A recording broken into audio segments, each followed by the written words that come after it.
Bien, je suis très heureux, et tous les responsables de notre mouvement sont heureux, je l'exprime par ma voix, d'accueillir les deux responsables des deux mouvements qui, avec nous, forment l'organisation de la majorité, dont vous vous souviendrez que le nom que nous avons choisi, qui est à la fois une dénomination et un mot d'ordre, c'est « Ensemble ». Alors, quelques mots extrêmement rapides sur cette majorité. Nous avons toujours considéré que le mot d'ordre, c'était l'alliance. Et l'alliance, dans la vie personnelle comme dans la vie politique, ça suppose estime réciproque, sens de la solidarité et liberté d'expression. Il peut arriver, c'est la plupart du temps le cas, que nous soyons profondément d'accord sur les orientations. Et dans ce cas-là, nous l'exprimons et nous allons dans le même sens sans qu'il y ait la moindre nuance. Peut arriver, ça arrive aussi, que nous soyons d'accord majoritairement, mais qu'à l'intérieur de chacun de nos mouvements, puisse y avoir des nuances. Ça arrive. Il y a par exemple des problèmes de conscience, des problèmes éthiques sur lesquels chacun s'exprimera. Puis il peut arriver qu'il y ait des nuances entre mouvements. Je pense très important que les Français mesurent le devoir de liberté qui est le nôtre, celui de chacune des formations qui sont là. Ce devoir de liberté ne porte, pour moi, en rien atteinte à la solidarité nécessaire. Simplement, c'est pour les Français un gage d'authenticité. Si vous êtes pris, contraint dans une alliance, alors les Français entendent très bien quand vous vous exprimez que vous proférez des éléments de langage, comme on dit, c'est-à-dire à peu près le comble de l'inauthenticité. Or, nous avons choisi, nous, je m'exprimerai demain sur ce sujet, de faire de la démocratie une discipline et une organisation et une obligation d'échange, de débat. Cette liberté, si nous réussissons à la mettre en œuvre, est un très important atout pour l'avenir. Et je dis ça à Stéphane Séjourné et à Édouard Philippe. L'un des deux a eu l'occasion de vivre avec moi assez souvent cette nécessité. Et l'autre va évidemment entrer dans ce sport particulier. Mais je ne dis pas ça pour créer un climat qui ne serait pas profondément engagé. Je suis sûr que les majorités précédentes ont été affaiblies par l'insincérité de leurs attitudes et de leurs actions. Je suis sûr qu'on a tout à gagner à inventer une démocratie sereine et parfaitement sincère. Et c'est la raison pour laquelle je suis très heureux de les accueillir. Édouard Philippe, comme vous savez, a été le Premier ministre de la France et nous l'avons soutenu pendant toute cette période. Nous avons noué des relations intéressantes et assez roboratives. Roborative, ça veut dire qu'il donne de la force. Hein. Donc, et Stéphane Séjourné est le président de notre groupe au Parlement européen. Et donc il a, avec chacun d'entre nous, les parlementaires européens, et puis moi en tant que responsable du Parti démocrate européen, nous avons des relations qui sont évidemment très, très intéressantes et qui doivent s'approfondir. Il comprend ce que je veux dire, je comprends ce que je veux dire, c'est déjà très bien. Et Édouard Philippe affirme qu'il a compris aussi. Et donc cette Maud aussi, et Élodie aussi, vous voyez, elles se rebiffent. Donc voilà ce que je voulais dire pour la chaleur de l'accueil que nous leur réservons et la franchise de vos applaudissements.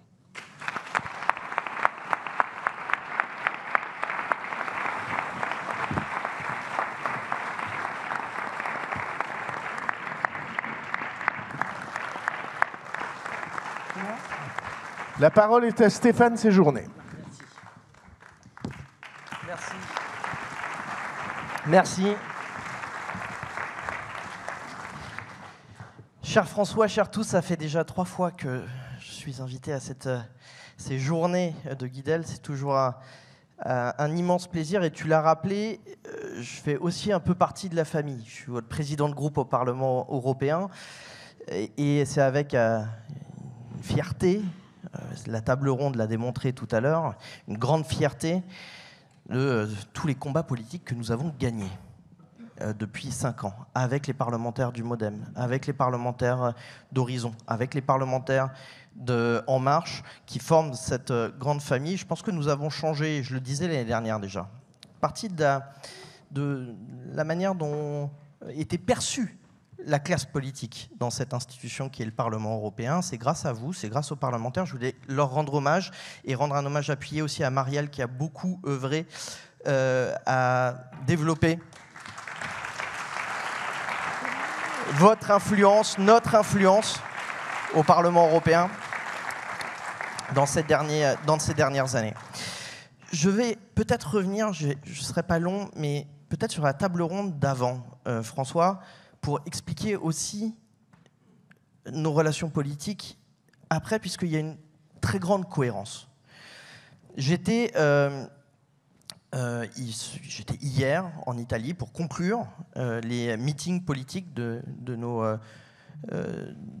partis frères au niveau européen qui se battent aujourd'hui pour éviter l'arrivée du populisme aux portes de l'Europe. J'ai toujours l'occasion de dire que les élections nationales sont des élections européennes.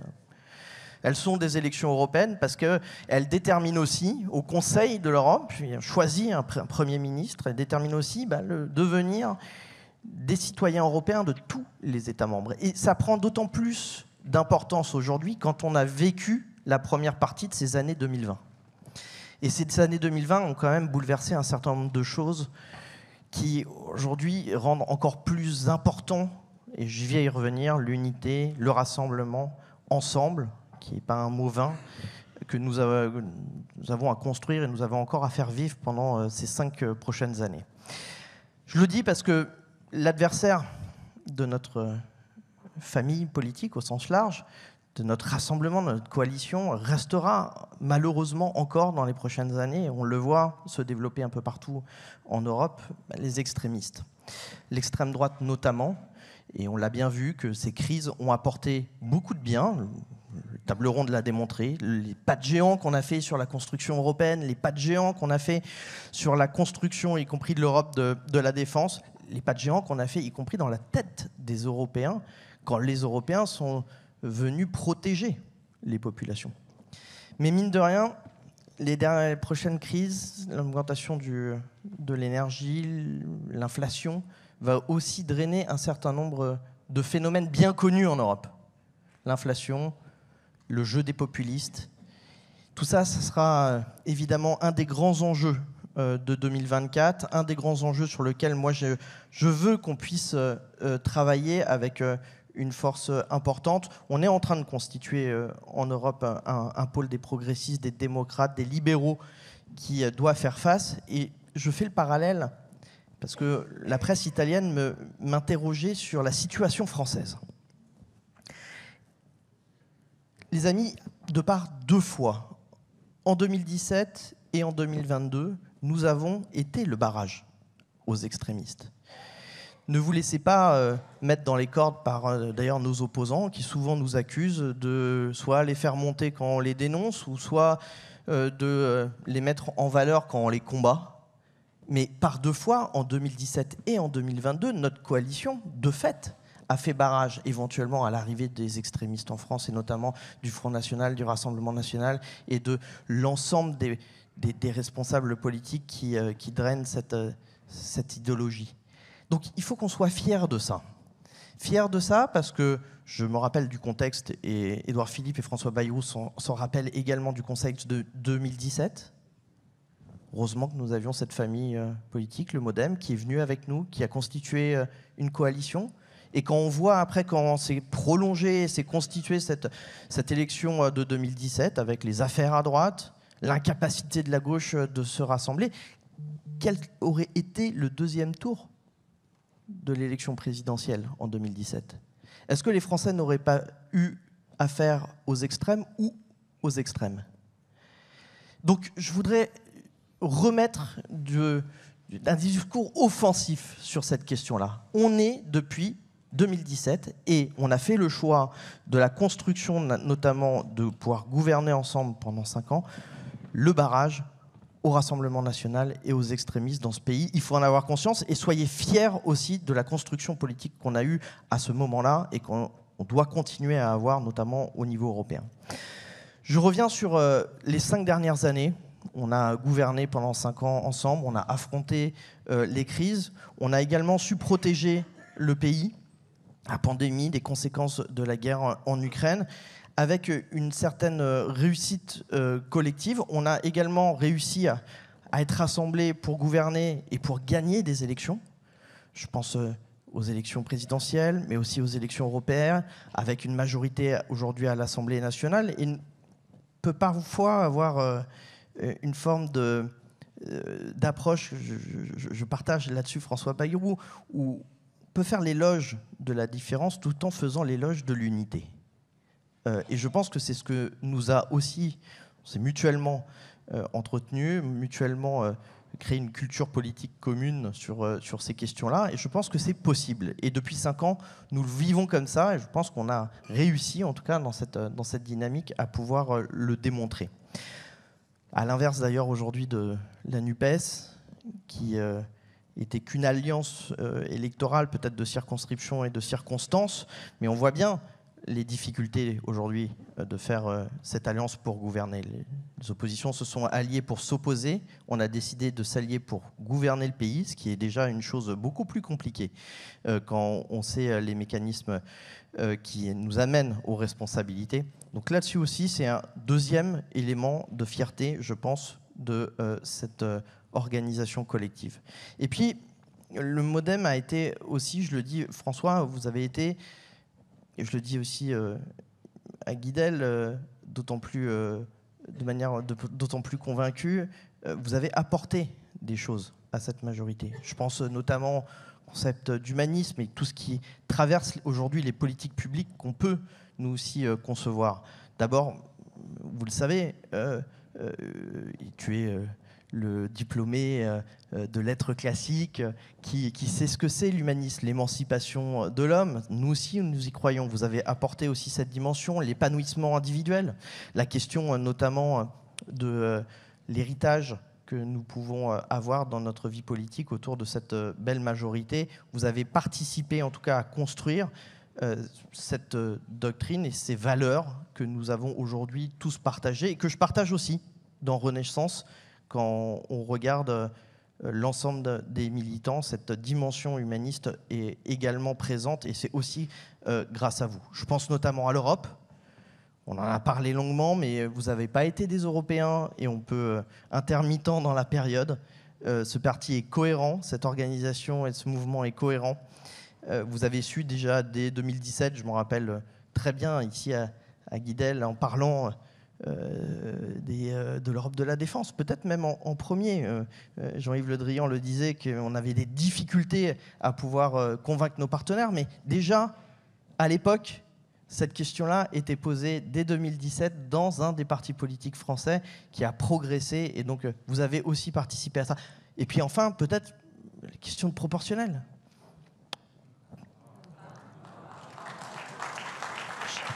J'étais à peu près sûr de mon coup.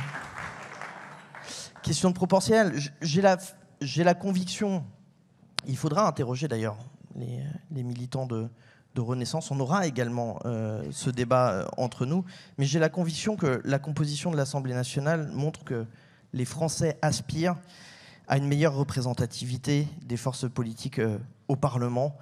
Ils nous l'ont montré par les élections. Il faut maintenant passer de peut-être la proportionnelle de fait, imposée en quelque sorte, à la proportionnelle choisie, organisée par nos institutions.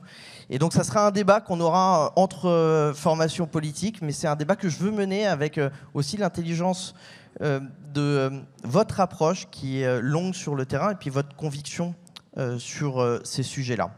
Voilà, il y aura...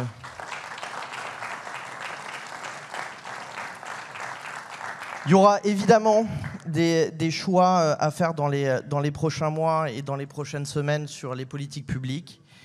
Évidemment, on aura peut-être, je le disais, des approches différentes, mais nous pourrons toujours faire l'éloge de l'unité. C'est le cas sur la réforme des retraites, où je pense que, sincèrement, comme tu le dis souvent, François également, c'est un projet de société et pas un choix budgétaire. Je partage aussi cette conviction. On connaît tous le point d'atterrissage. On a le droit d'avoir des discussions de comment on y va. Ça ne me gêne pas. Et ces débats sont plutôt sains dans une majorité qui peut vivre. C'est une question de sincérité, mais c'est aussi une question de vie collective, si on veut que cela dure.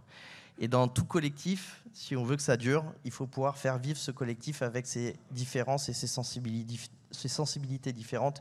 Et j'en serai aussi le garant à ma place qui est la mienne. J'ai beaucoup travaillé avec les parlementaires européens. On est maintenant 103 parlementaires de 25 nationalités différentes, de 40 partis politiques différents, partout en Europe, avec évidemment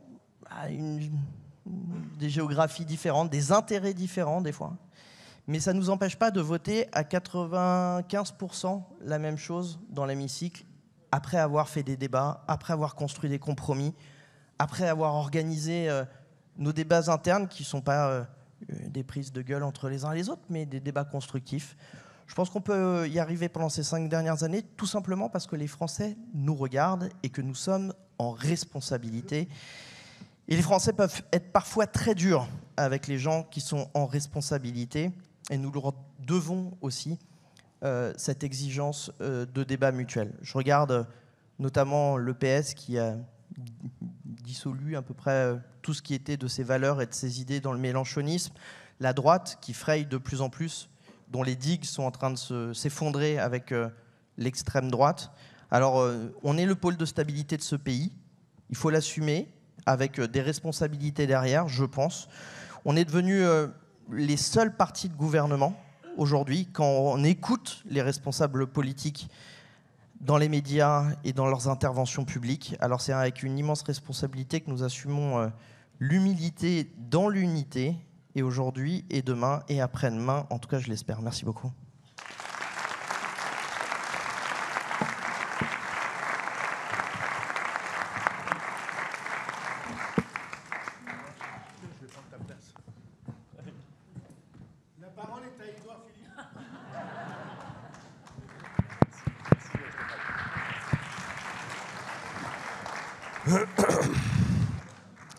Mesdames et messieurs, chers amis, merci, cher François, de m'avoir invité à Guidel, et merci de m'avoir proposé de prendre la parole. J'y suis sensible. Je voudrais mais non, c'est un remerciement sincère. Je voudrais saluer, avant de commencer à vous parler, mesdames et messieurs, je voudrais saluer Marc et Geneviève, que je suis heureux de retrouver ici, après avoir souffert parfois avec eux, mais aussi beaucoup ri avec eux dans d'autres moments. Et en tout cas, après avoir pu pendant 3 ans compter sur leur loyauté sur leur amitié, je crois, et sur leur efficacité. Donc vraiment, je les salue avec beaucoup d'amitié.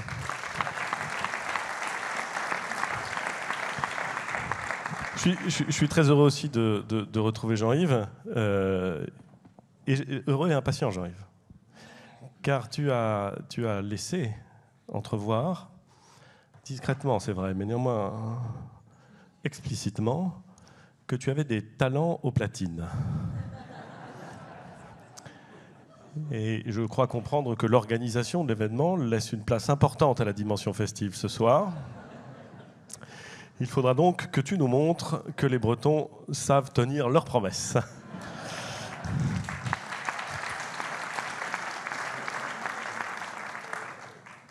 Je voudrais rassurer Jean-Paul Mattei qui m'a vu saisir mon iPad. La semaine dernière, il m'a vu à Fontainebleau et quand j'ai saisi mon iPad, j'ai ensuite parlé pendant 1h30. Donc il se dit, merde, ça va être... Enfin, pardon, il se dit, zut, je vais y avoir droit encore pendant 1h30, t'inquiète pas, ça va être plus court.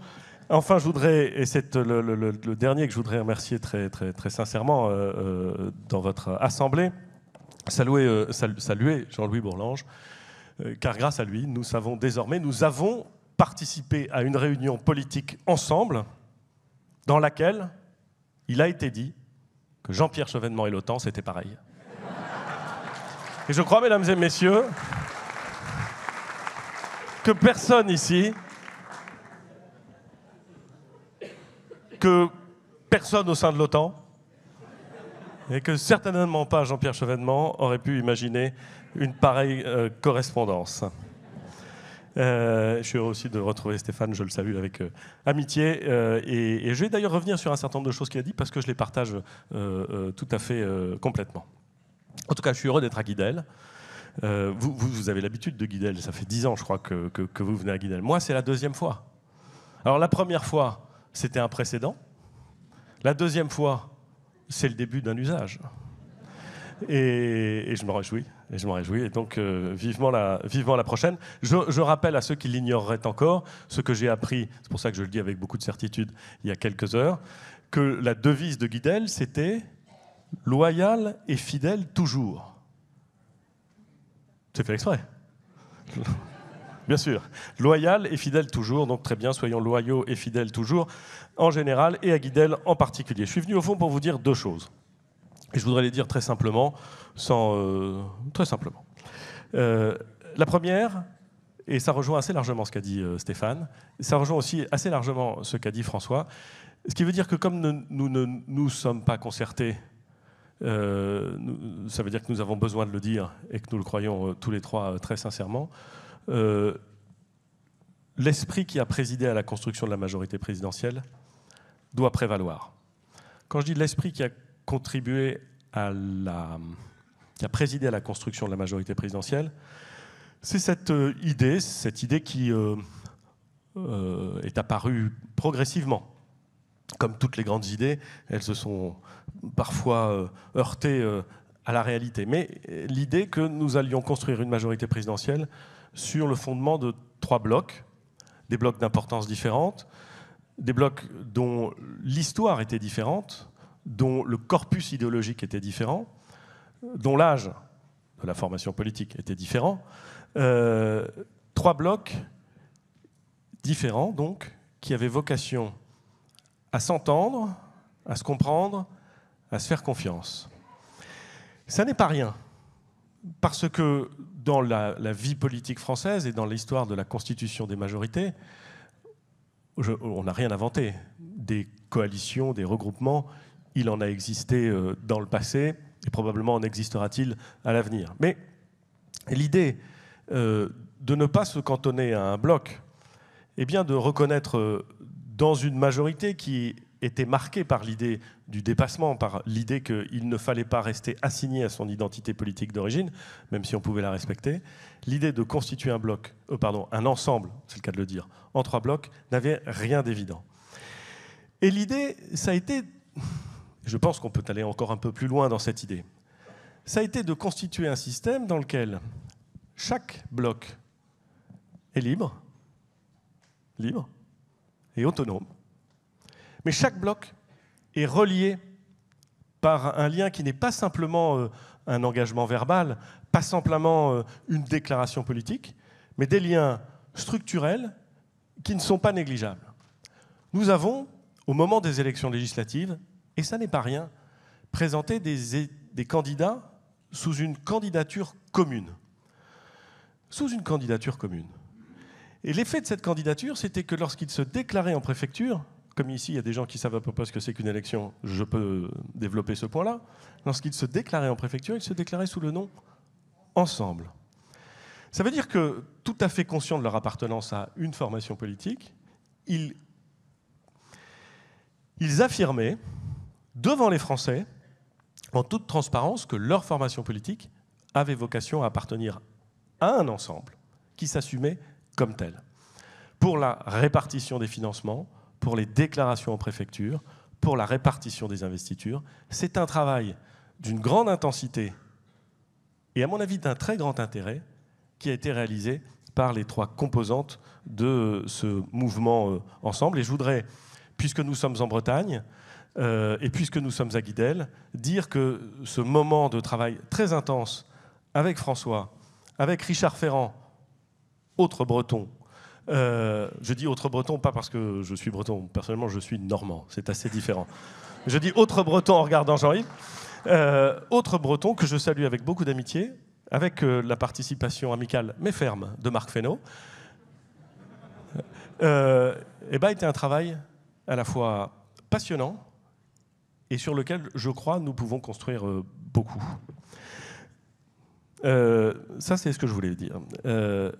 Et pour que cet ensemble, cette structuration de 3 blocs, je me méfie parce que François est en train de prendre des notes, pour que ça marche, il faut évidemment que nous tenions les engagements que nous avons pris. Très bien. Il faut que nous tenions les engagements que nous avons pris. Il faut que nous respections nos partenaires qui, sur l'essentiel, je rejoins assez naturellement François et Stéphane, sont d'accord, mais qui ont parfois des différences de vue, soit en interne, soit globalement avec leurs partenaires. Il faut qu'il y ait une relation qui soit une relation de respect et de confiance. Et c'est facile de s'engager, et c'est difficile d'avoir la discipline collective, de tenir cet engagement. Et donc, je veux dire 2 choses sur ce point. D'abord, que je ferai tout ce qui est en mon possible, exactement comme Stéphane l'a déclaré, et exactement comme François le fait, pour tenir cette discipline, cet engagement que nous avons pris. Et je voudrais saluer les efforts et la qualité du travail effectué par la Première ministre, Elisabeth Borne, qui est extrêmement attentive à cette discussion, extrêmement attentive à la qualité de nos échanges. Et comme je sais que c'est pas facile, je la remercie encore plus. Je vous assure. L'objectif, c'est évidemment pas simplement de se faire plaisir en constituant un ensemble à 3. L'objectif, c'est de pouvoir permettre la mise en place de quelque chose, ensemble, qui, de notre point de vue, avait vocation à la fois à élargir le bloc central et la majorité présidentielle, et d'une façon à l'enraciner. Et donc, ce qui est à l'œuvre dans cet ensemble, ça n'est pas simplement une tactique électorale de 2022, à mon sens. Ça n'est pas non plus une forme de stabilisation d'une majorité qui est apparue et est devenue une majorité relative. C'est véritablement, je crois, le support durable du rassemblement futur, de tous les éléments du bloc central, qui est indispensable si nous voulons à la fois conserver la maîtrise des affaires publiques et si nous voulons continuer à faire avancer notre pays. Et donc, je me félicite, et je voudrais le dire, du travail avec François. Intéressante, a-t-il dit, pour qualifier nos relations. Et ça, c'est juste. Ça, c'est juste. Le moins qu'on puisse dire, c'est que ça n'était pas forcément acquis. Il faut reconnaître. Ça n'était pas forcément acquis l'idée que ça puisse se passer bien. Nous sommes assez différents avec François. Nous avons, au moment des élections législatives, fait 2 concerts, une campagne électorale dans la belle ville, petite et belle ville de Tonnerre, dans l'Yonne, en Bourgogne. Et lors de ce meeting, qui était un assez beau meeting, parce qu'on était dans une très belle... enfin bon, bref. lors de ce meeting, je me souviens avoir dit, et je pourrais le dire dans les mêmes termes aujourd'hui, qu'il y avait quand même beaucoup de différences entre nous. François est un littéraire, je suis un juriste, il est nul ne l'ignore, béarnais, je suis moi-même normand, et ce sont deux caractères différents. Il est montagnard, je suis plutôt porté vers la mer. Il est, et il a raison de l'être, fier d'être au fond le dépositaire et l'incarnation la plus éminente de la famille centriste qui puise ses racines dans l'histoire politique de la France. Et je suis, pour ma part, plus sensible, sans être complètement insensible, à la famille centriste, car je suis normand. Mais oui, non, mais c'est vrai. Et rouennais. Enfin, je suis d'abord havrais. Enfin, c'est compliqué. Mais moi-même, plutôt sensible à la droite du libéralisme à la française et à la mystique gaulliste, parce qu'on ne se refait pas. Et donc, évidemment, toutes ces petites différences qui ne sont jamais rédhibitoires, heureusement, mais elles comptent. Si à ça, vous ajoutez quelques choix stratégiques différents dans la vie politique dans les 20 dernières années, eh bien, vous avez tout ce qu'il faut pour que ce soit plus compliqué. Mais, et au fond c'est presque plus important, mais vous avez aussi un certain sens de la litote. Nous avons découvert avec François que lui qui parle couramment le béarnais et moi qui parle couramment le normand, les deux langues avaient de fortes correspondances lorsqu'il s'agit de la litote. Et puis encore plus sérieux, parce que je m'en voudrais de rester que sur un registre léger, je crois que nous partageons sur beaucoup de points, sur de très nombreux points, des convergences d'analyse et une volonté de ne rien lâcher pour qu'on essaie de s'en sortir, qu'on essaie d'avancer et qu'on essaie d'être à la hauteur des enjeux. Et ça compte même beaucoup et ça compte même de plus en plus. Et donc, en dépit de tout ça, ou grâce à tout ça, je crois pouvoir dire avec François, je crois aussi pouvoir le dire avec Stéphane, je crois surtout pouvoir le dire avec l'ensemble des parlementaires qui composent l'ensemble des trois groupes, nous avons le substrat commun qui nous permet d'avancer, à la condition, je le redis, que nous fassions prévaloir toujours l'esprit qui a présidé à la construction de la majorité présidentielle. Ça, c'est la première chose que je veux dire. La deuxième chose que je voudrais dire, c'est que c'est très très bien de conserver cet esprit, c'est d'autant plus nécessaire que nous allons quand même être confrontés à des trucs assez bizarres. Et quand je dis bizarre, je veux dire rude, je veux dire difficile. C'est très facile en ce moment d'avoir un discours pessimiste, parce que toute la raison nous y conduit. Pour avoir un discours optimiste, il faut presque faire appel à des catégories intellectuelles qui sont moins la raison que la foi. Ça compte. Je ne vais pas dire le contraire ici, en Bretagne, mais c'est presque de cette nature-là. Nous allons faire face à des choses qui sont difficiles. François l'a dit avec beaucoup de clarté il y a quelques semaines dans un long article, dans une longue interview qui s'est vue et qui a fait à juste titre parler et réagir. J'avais moi-même, il y a quelques mois ou quelques années, parlé de tempêtes que je voyais venir. Jean-Yves a dit tout à l'heure, avec beaucoup de clarté, tous les bouleversements et les désordres du monde qu'il lisait dans les évolutions actuelles de notre société et de notre planète. Nous sommes en face d'une transformation liée à des facteurs extrêmement divers, au bouleversement géopolitique. Alors il y a à la fois la surpuissance chinoise, il y a à la fois le désordre russe en Ukraine, il y a l'avènement de plus en plus net, de plus en plus puissant et de plus en plus dangereux, me semble-t-il, d'idées selon lesquelles les démocraties occidentales, notre régime démocratique, celui auquel nous sommes attachés, et peut-être d'ailleurs pas suffisamment parce que ça fait tellement longtemps qu'il est là qu'on a l'impression qu'il sera toujours là, que notre régime démocratique, nos régimes démocratiques ne sont plus les mieux placés pour garantir à la fois la prospérité du monde et la stabilité du monde. Mais pendant très longtemps, on a pensé ça. On a pensé que de toute évidence, les régimes qui garantissaient cette stabilité et cette prospérité, avec en plus la liberté, c'était les régimes démocratiques. Et qu'est-ce qu'on constate aujourd'hui? À la fois en termes de prospérité économique, à la fois en termes de puissance militaire, et à la fois même parfois en termes de capacité à répondre aux enjeux de la planète, l'idée selon laquelle, au fond, nos démocraties seraient trop faibles, trop inefficaces pour apporter des réponses crédibles aux sujets que nous devons régler. Il y a là un changement intellectuel, une menace intellectuelle. Je ne partage pas du tout cet avis, hein, je voudrais qu'on soit très clair entre nous. Mais cette idée-là, ce poison-là, cette remise en cause-là, elles sont extrêmement dangereuses et elles sont extrêmement puissantes. Bouleversement géopolitique ensuite. D'abord, urgence climatique. Urgence climatique, d'ailleurs, je constate qu'au fur et à mesure qu'elle apparaît, nous parlons de moins en moins de développement durable et de plus en plus d'urgence climatique. Je pense que dans l'évolution de la sémantique, il n'y a pas qu'un hasard. Il y a une signification profonde. C'est de moins en moins la question du développement durable qui se pose ou qui nous occupe, et de plus en plus la question de l'urgence climatique et de notre capacité à y apporter une réponse crédible, pas simplement une réponse, mais une réponse crédible, qui se pose. Vous l'avez tous vu pendant les campagnes. Et si vous ne le voyez pas pendant les campagnes, vous le voyez forcément soit pendant les déjeuners ou les dîners de famille, soit à chaque fois que vous allez dans une université ou dans une école et que vous vous prêtez au jeu de la discussion. Cette urgence climatique, elle est le sujet numéro 1. Et ce n'est pas une mode, le sujet numéro 1 des générations un peu plus jeunes que moi. Donc que nous. Et c'est un énorme sujet.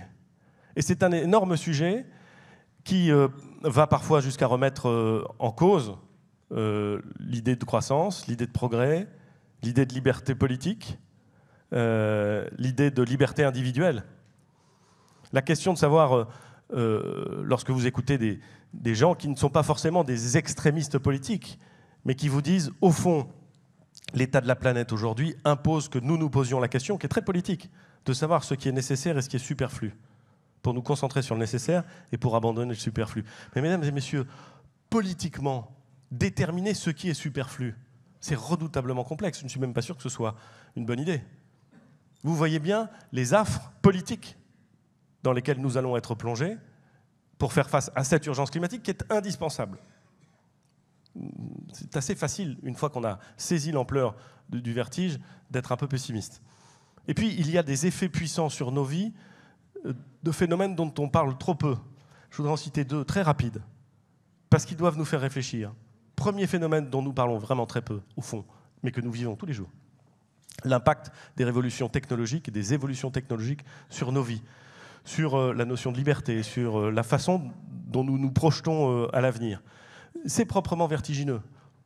Toutes les semaines, tous les mois, on fait des découvertes scientifiques ou des applications nouvelles technologiques qui nous font passer insensiblement des frontières que nous pensions relativement posées, peut-être pas totalement fermes, parce que quand même, mais relativement posées, en matière de biotechnologie. Et le Parlement s'en fait l'écho, heureusement, et légifère, et heureusement, sur les questions de bioéthique.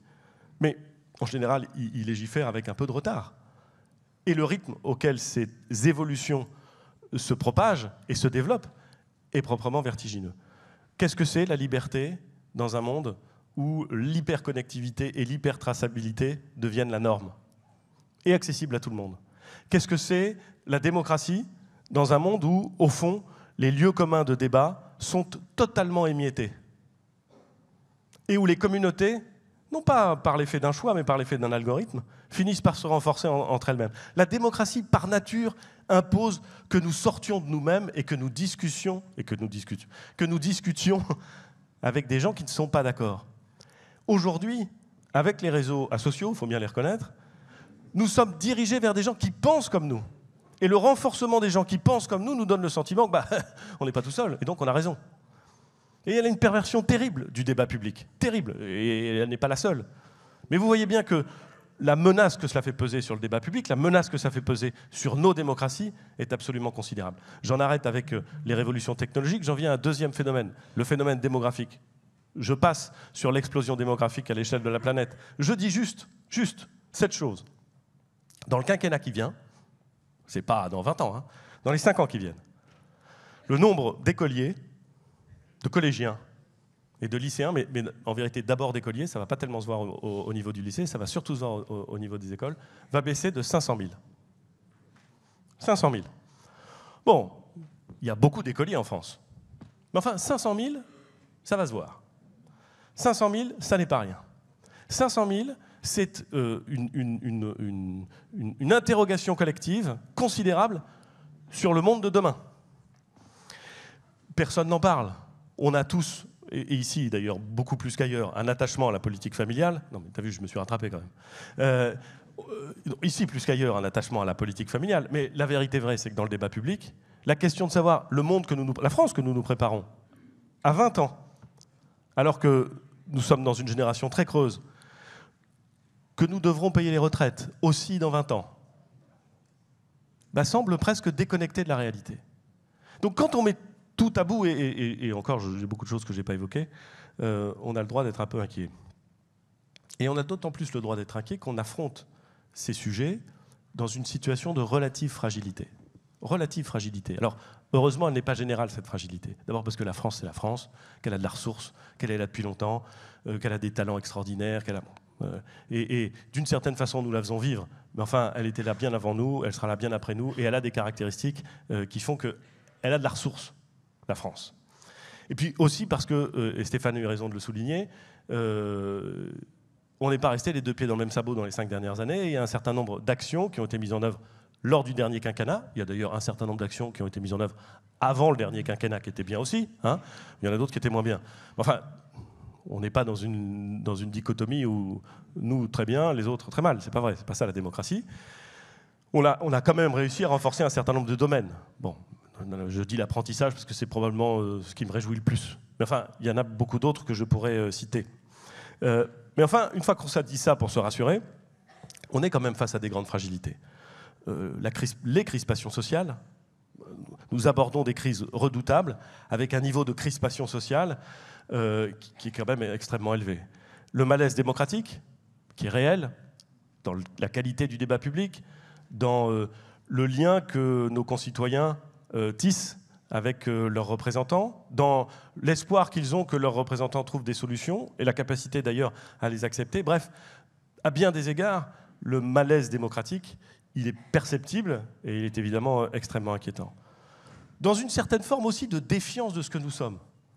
J'ai toujours pris avec beaucoup de distance les gens qui vous expliquaient que la France, ontologiquement, c'était mieux que tout le monde, que d'ailleurs les Français étaient ontologiquement plus intelligents que tous les autres, et que circuler, il n'y a rien à voir. Et qu'on avait le meilleur modèle pour tout. Ça n'est pas vrai. Mais il y a en France, très fortement, et vous le voyez très bien, une forme de défiance de ce que nous sommes. D'absence de reconnaissance, d'absence de confiance, d'absence de plaisir, de joie et de fierté d'être ce que nous sommes. Et quand je dis ça, je n'appelle pas tout le monde à être naïvement extrêmement fier, mais je constate le pessimisme récurrent. Les Allemands ont un mot pour ça, l'espèce de honte de soi dans laquelle parfois nous nous complaisons, qui est d'ailleurs la contrepartie d'une fierté qui me semble souvent excessive. Et donc, il est absolument indispensable d'avoir conscience que notre tissu national, notre nation, bien loin d'être soudée autour d'un projet, elle est inquiète de ce qu'elle est devenue.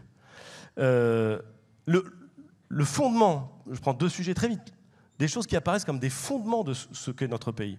L'école, la sécurité sociale. L'école depuis longtemps, la sécurité sociale depuis 1945. Mais enfin, vous avez là 2 fondements. L'idée de dire que nous nous sommes organisés pour avoir une puissance publique, l'État pour l'État, l'État pour l'école, et l'organisation sociale pour la sécurité sociale, qui sont capables de répondre à des besoins essentiels. La santé d'un côté, l'école de l'autre. Et bien, ces 2 piliers, ces 2 fondements, ils sont tous les 2 en crise profonde. Les gens les regardent en se disant « ils ne fonctionnent plus comme ils devraient, je n'y trouve plus mon compte ».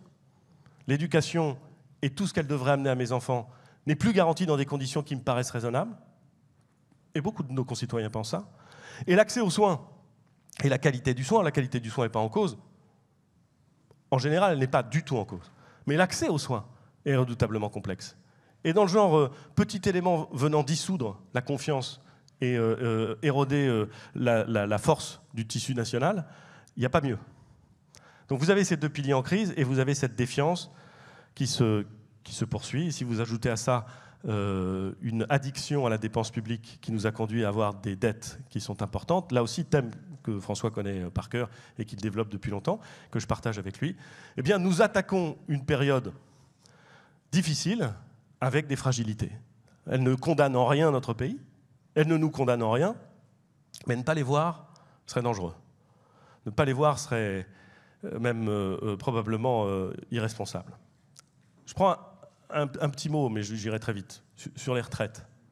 Pas du tout pour dire ce qu'il faut faire, le débat a lieu, je n'ai pas envie de rajouter une petite phrase. Je vais simplement vous dire ça. Ça fait... La première fois que j'ai entendu parler de la question des retraites, j'étais en seconde. Et c'était il y a longtemps, croyez-moi, malheureusement. C'était en seconde et c'était mon professeur d'économie qui était au tableau. Et je peux vous dire qu'il n'y avait pas d'informatique. Hein. Il était au tableau, il nous a fait des courbes et il nous a dit, vous voyez, ce système de retraite, eh ben, un jour, il va y avoir un problème parce que de plus en plus, c'est la démographie, tac, tac, tac. Donc, il va falloir régler le problème. C'était presque simple sur son tableau. Nous sommes un pays où depuis, autant que je m'en souvienne, 35 ans, 37 même si je compte 37, où nous savons qu'il y a un problème, où nous essayons de le régler, où parfois nous apportons des pierres dans l'édifice et d'une certaine façon tant mieux, mais où ce problème est devenu constitutif de la crise de nerfs nationale, de notre incapacité à appuyer nos décisions sur des chiffres et avoir un débat rationnel. Et je le dis avec beaucoup d'humilité, parce que j'ai beaucoup cotisé sur le sujet. Pas pour le système de retraite aussi, mais sur le sujet. Donc je le dis avec beaucoup d'humilité. Je ne dis pas du tout que moi je sais ce qu'il faut faire et que les autres ils ne savent pas. Ce n'est pas du tout ça que je veux dire. Ce que je veux dire, c'est que collectivement, notre pays, depuis 35 ans, est empêtré dans un sujet dont je me permets d'observer qu'il a toujours été réglé dans tous les pays comparables de la même façon. Ce qui devrait quand même nous laisser penser que, vous voyez, il doit y avoir des solutions. Eh ben non. On tergiverse, on se perd, on hésite, on critique, et on a le droit, on manifeste, on a le droit aussi, et finalement, on ne règle pas un problème. D'une certaine façon, il ne faut pas s'étonner que les générations les plus jeunes nous disent « Écoutez, l'urgence climatique, c'est vraiment compliqué à résoudre, et vous n'y arrivez pas ?» Ça, c'est plus simple, hein. Les gens, ils l'ont déjà réglé, et vous n'y arrivez pas non plus. Donc l'urgence climatique, vous n'y arriverez pas. Donc il y a un problème, vraiment, de capacité à faire avancer les choses, et les retraites s'inscrivent dans ce sujet. François a dit très clairement, et c'est parfaitement respectable, et en plus c'est fondé sur une analyse qui est souvent juste, sa position. Moi j'ai dit, avec le même souci que François d'arriver à la réforme, et la même lecture des difficultés qu'il a pointées, que quoi qu'il arrive, nous soutiendrions fermement le gouvernement. Mais décidons vite. Ne laissons pas dériver ce sujet, cette hésitation. Décidons vite et faisons en sorte que soit on bouge rapidement, soit on bouge un peu moins rapidement, mais disons comment nous allons faire. Nous n'avons pas besoin de rajouter des hésitations à un sujet qui est déjà assez compliqué, me semble-t-il. Voilà ce que je voulais vous dire et voilà les sujets qu'on pourrait développer sur l'école, sur la justice, sur la santé. Mais je serais trop long si je continuais. Alors je voudrais terminer par ceci qui intéresse Stéphane, car la semaine dernière j'étais au congrès qui a permis la naissance de Renaissance. On peut le dire comme ça. Et je voudrais dire combien je trouve que c'est un nom extraordinaire. Renaissance. La Renaissance, dans notre imaginaire, dans notre histoire, dans notre culture, la Renaissance est très fortement associée à l'humanisme, Stéphane a eu raison de le dire. Et l'humanisme, dans le monde dans lequel nous vivons, n'est pas moins important que dans le monde dans lequel cette valeur est née. Il y a quelque chose qui m'a toujours paru... non, je ne devrais pas dire ça, parce que si je le dis, ça va être mal interprété. Non, je ne vais pas le dire. Non. Non, mais c'est sur le fait que j'ai toujours été un peu agacé qu'on pense que la Renaissance n'était que l'humanisme. Il y a eu des trucs terribles pendant la Renaissance. Non, mais terribles. Et que le Moyen-Âge aurait été par définition la période la plus sombre de notre histoire. Alors qu'il y a eu des trucs glorieux pendant. Bref, une fois qu'on a dit ça, et j'enlève toutes les analogies que vous pourriez entendre, je reviens à cette idée que la Renaissance me paraît glorieuse, pas simplement pour l'humanisme, mais parce qu'elle est un moment.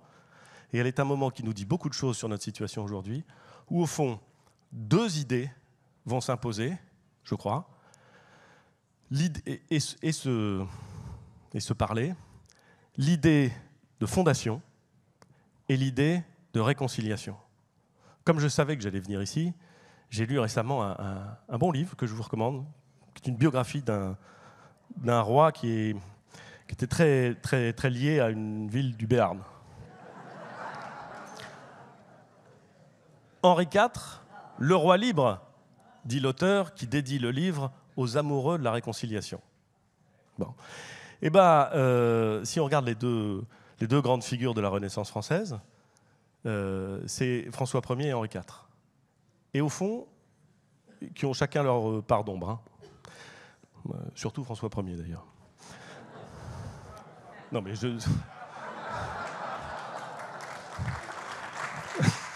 François Ier, il a des parts d'ombre. Et il a des moments glorieux, il a fondé le Havre. Donc on lui pardonne tout. Mais non, ce sont deux figures, je vais très vite, pardon. Ce sont deux figures qui existent par l'idée de fondation et par l'idée de réconciliation. La fondation d'un État, François Ier et Henri IV sont pénétrés de l'idée qu'il faut créer une forme d'État qui va devenir l'État moderne. La fondation par la culture, c'est l'édit de Villers-Cotterêts, dont aujourd'hui on retient simplement l'article qui explique qu'on va écrire tout en français, enfin, qui dit plein d'autres choses, et pas toutes glorieuses, mais enfin, qui dit ça.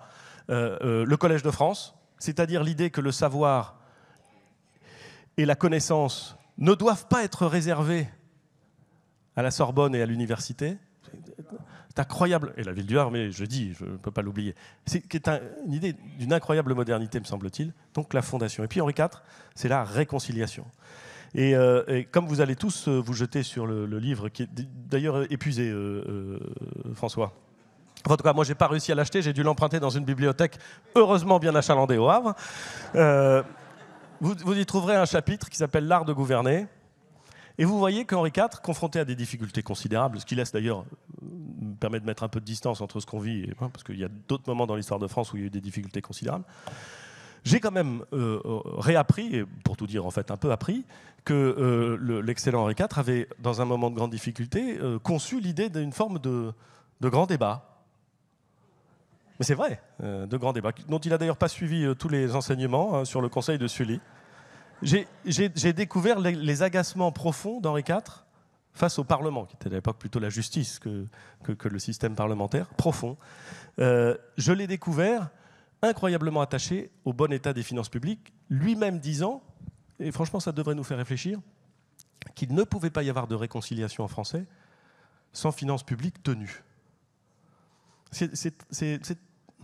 Enfin, ça fait réfléchir, parce que c'est été écrit il y a longtemps, mais ça reste à mon avis extrêmement vrai.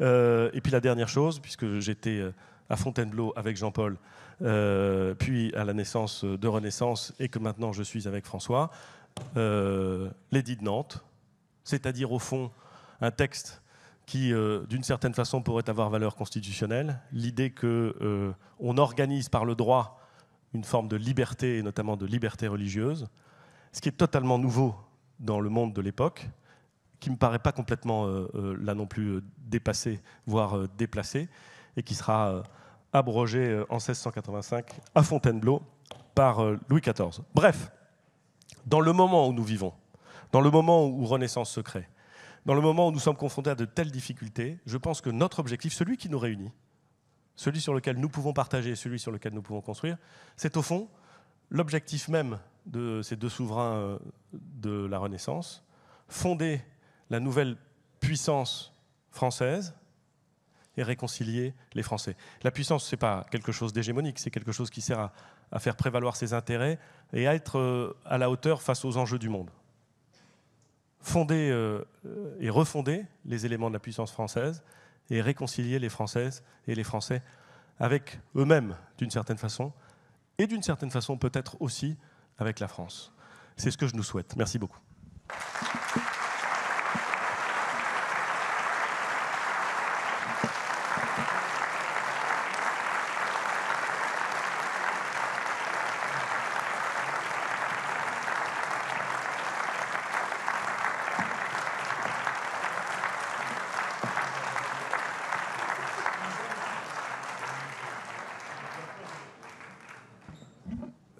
je ne ferai pas de discours.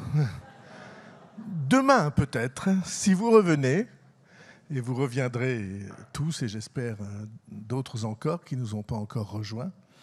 Mais j'étais très heureux de ce moment de rencontre et de franchise, avec le sourire, avec profondeur, y compris profondeur historique. Et d'ailleurs, Henri IV et François Ier, François Ier est le grand-oncle d'Henri IV. C'est le frère de sa grand-mère. Et donc, ça prouve qu'entre Le Havre et Pau, qui sont les deux lieux de naissance de ces souverains, il y a quelque chose, au fond, de sympathique. Il faut ajouter qu'à Pau, un autre souverain est né qui s'appelle Bernadotte, qui a été roi de Suède et dont les descendants sont encore sur le trône. Ce qui veut dire que l'adhésion récente de la Suède aux préoccupations qui sont les nôtres, pour des raisons militaires, nous donne à penser aussi sur la difficulté des temps. Les Suédois étaient venus chercher Bernadotte parce qu'il venait de subir une immense défaite devant la Russie. Alors ils ont cherché quelqu'un qui savait faire la guerre et ils sont venus à Pau. Merci beaucoup.